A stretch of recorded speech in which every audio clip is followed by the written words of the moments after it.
Movie fans have heard it all before. The books are so much better. The books are so much better!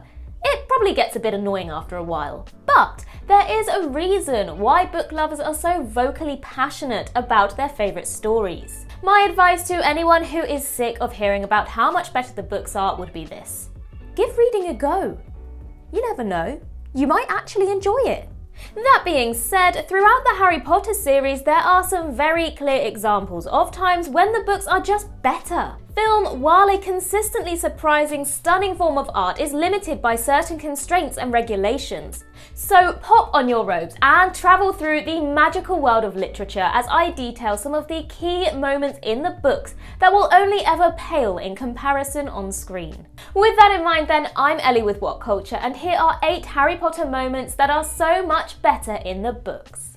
Number 8. The Quidditch World Cup. The Goblet of Fire's portrayal of the Quidditch World Cup was, to be blunt, a huge disappointment. After so much fan excitement, what we actually get is, well, nothing.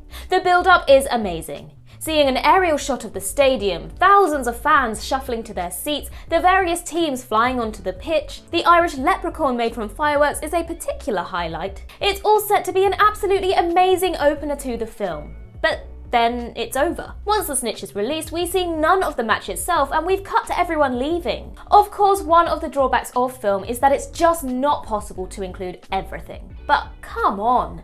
It's such a tease, building fans up for something epic and then whisking it all away. In the books, there are pages and pages dedicated to the Quidditch World Cup, with Harry meeting Dobby's friend Winky, and a fantastic amount of detail about the match itself, from Crumb's amazing playing to Ireland's eventual victory. In the films, it's mere minutes. Number 7. The Prophecy. While Neville is well developed in the films, turning from a sheepish, bumbling kid to a much more courageous individual, something that the filmmakers failed to elaborate on was his significance with regards to the prophecy. In the Order of the Phoenix, Dumbledore mentions Neville's potential for significance. "The odd thing, Harry," he said softly, "is that it may not have meant you at all. Sybil's prophecy could have applied to 2 wizard boys, both born at the end of July that year, both of whom had parents in the Order of the Phoenix, both sets of parents having narrowly escaped Voldemort 3 times. One, of course, was you.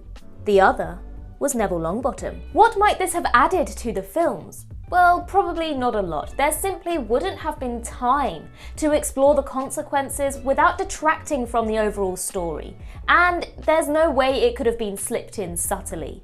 Still, it makes for a fascinating read of the prophecy in the books, and makes readers stop and consider Neville from a vastly different perspective. Just another of the many irreplaceable things about the books. Number 6. The Yule Ball. While the Yule Ball was largely portrayed very well in the films, from hypnotising dancing to Ron's hilarious robes and a brilliantly emotional confrontation between Hermione and Ron, there are certain aspects of the ball that are just, well, cringeworthy. One such moment was the inclusion of the wizard rock band, who looked less magical and more angst-ridden and emo. And that's not to mention the bizarrely self-referential lyrics about trolls, hippogriffs and elves. "Move your body like a hairy troll, boogie down like a unicorn, put your hands up in the air like an ogre, just don't care." It's way too on the nose, and seeing how these things are supposed to be commonplace in the wizarding world, it begs the question as to why they feel so forced. In the books, the reader is left to imagine a magical ball that's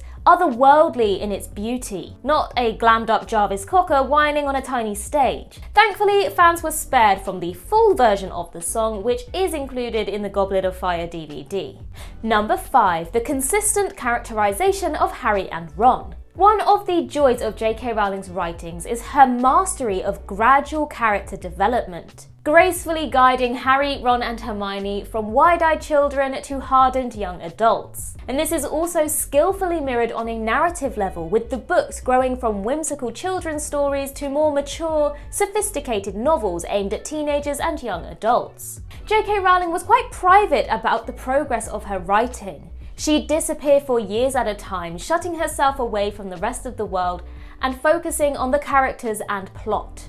This focus is one of the reasons why the books are plotted so well and the characters grow so naturally. Changing directors between films, however, can produce certain stylistic differences, even when following a set script. This can be seen most clearly in Harry Potter and the Goblet of Fire. Whether capitalising on the height of the email resurgence, the mid-2000s saw a massive number of young celebrities and bands go through a long hair phase, or merely attempting to force a moody aesthetic, Harry and Ron randomly grew their hair long, along with Fred and George Weasley, to name just a few others, and started wearing baggy jeans and hoodies.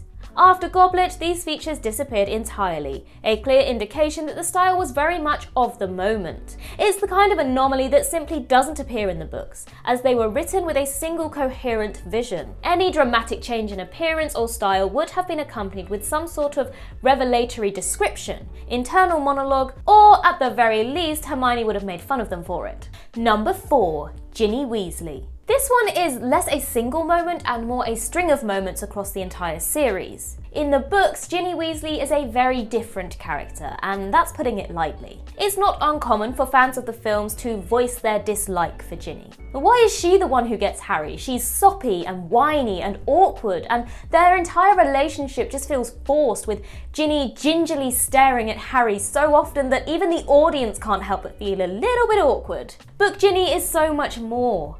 In the books, Ginny has an actual existence outside of Harry, whether she's being an absolute boss at Quidditch or helping Neville keep the Dumbledore's army rebellion very much alive. That's not to mention the fact that her first kiss with Harry had nothing to do with an awkward cliché zipping up of her dress, and more to do with the fact that she made the autonomous decision to do it. It really cannot be overemphasized enough how vastly different the characters are, with one being nothing more than a romantic prop for Harry and the other being a powerful, sophisticated young woman.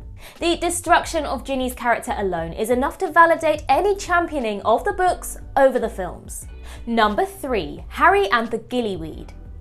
Directed by Mike Newell, Harry Potter and the Goblet of Fire was a massive critical success, drawing praise for building upon the darker tones of The Prisoner of Azkaban and raising the stakes considerably with the Triwizard Tournament. As strong as the film is, it features one scene in particular that was done so much better in the books. The Triwizard Champion's second task is to dive into the Black Lake to retrieve something that has been stolen from them. In the movie, Harry is given Gillyweed by Neville, a consumable that allows him to breathe underwater for a long period of time. Harry is then instructed on how to use it by the supposed Mad-Eye Moody. In the books, however, the Gillyweed is given to Harry by Dobby. Having Dobby show up to give Harry the Gillyweed would have been a nice way of keeping the character relevant, even in a relatively minor way, as he disappears entirely from the movies until he suddenly reappears in the Deathly Hallows Part 1. Though largely considered by fans to be a fitting end to the character, Dobby's death would have been far better served by a more well-developed character, which we don't really see in the films, and this could have easily been achieved if they had just stuck more closely to the books. Number 2. The ending with the Dursleys.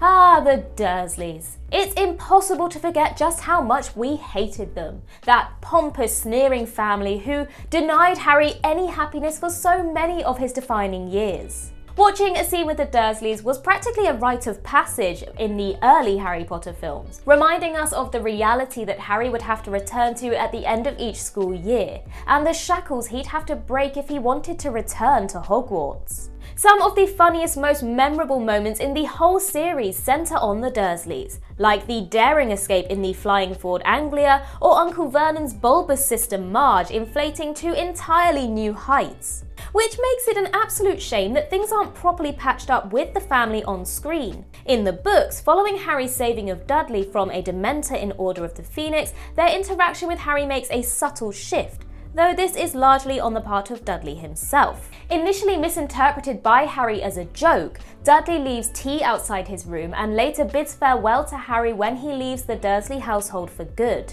But Harry later realises that these lukewarm gestures were actually the equivalent of an emotional expression when coming from a Dursley, and that Dudley really was sorry for the way he treated Harry.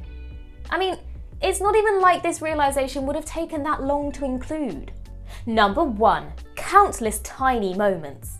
Though fans love to discuss the huge plot points omitted from the films, one of the biggest things that the films lack are these smaller moments and details that it's just not possible to accommodate through film. Film and literature are two vastly different mediums, and not only is it sometimes necessary to cut things out, it's also pragmatic and can often lead to a better end product. That being said, there's a reason the Harry Potter books promote such feverish devotion. The world created by J.K. Rowling is incredibly rich and lived in. One of those smaller details includes the hilarious scene in Harry Potter and the Half-Blood Prince, in which Luna Lovegood announces a Quidditch match. In typical Luna fashion, she completely disregards the rules of the match and rambles on about clouds and other trivialities. And what about the other Weasley brothers, Percy, Bill and Charlie, who barely got a mention? Of course, there was Spew too, and the history of the Marauders.